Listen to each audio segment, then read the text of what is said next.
I Well, apologize. the point is that the question the person asked was a good question. Says, is this Acts 15:24 talking about a proselyte ritual? That's the question.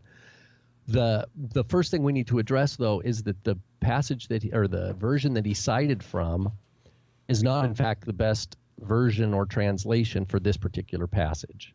And the reason why is because there's a manuscript history that throws a monkey wrench into the scripture he's quoting in terms of how it's being presented in the King James. So we did need to talk about that. But we could still ask. Let's say we look at the NASB then, or the net, and it just says they have confused you, or they have troubled your soul, unsettled your souls with their words. Okay, so what does that mean? Well, it means that the people who had received and believed the gospel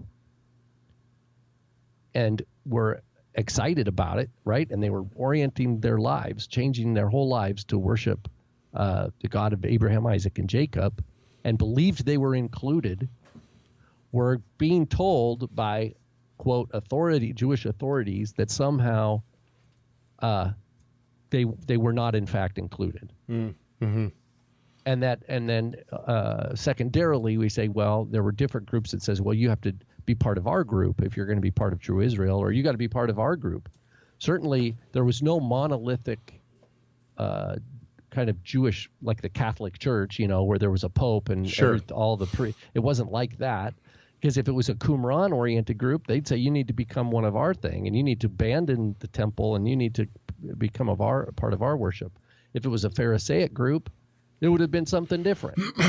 So the idea is, we don't know the flavor of the sectarianism, but it does seem to be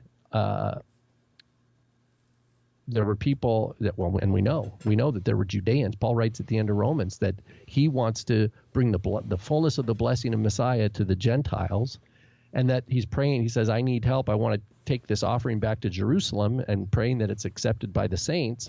But there's people in Judea who are against this. They don't want Gentiles told they're saved. It's in one of the Thessalonians letters he writes too, is that there's ingrained Jewish groups that are not monolithic in their power. They're not in power over everything, but they have some sort of localized power, and they're antagonistic and acting against and persecuting just like Paul was, sure. Saul of Tarsus was, and they didn't like Jews believing in Jesus, right? They didn't like Gentiles being able to hang out with Jews who believed in Yeshua. So it's all these things are at play.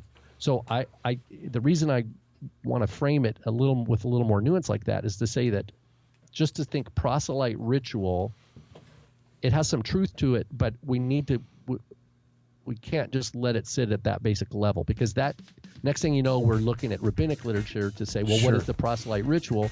Then next thing you know, we're imposing Babylonian Talmud into the first century to try to explain Acts 15. And then why not Noahide laws then, right? I mean, and then all of a sudden, and so what I want to do is protect what's happening here, what Luke tells us happens here in Acts 15, from the bombarding of anachronism that happens so much out there in books and in teaching. Hey, thanks for watching. Don't forget to like and share this video so other people can see it. And also, if you haven't already, you should subscribe to our YouTube channel. Just hover over this round thing below me and then click the red button that says subscribe. That way, you'll never miss another video from the Rob and Caleb Show.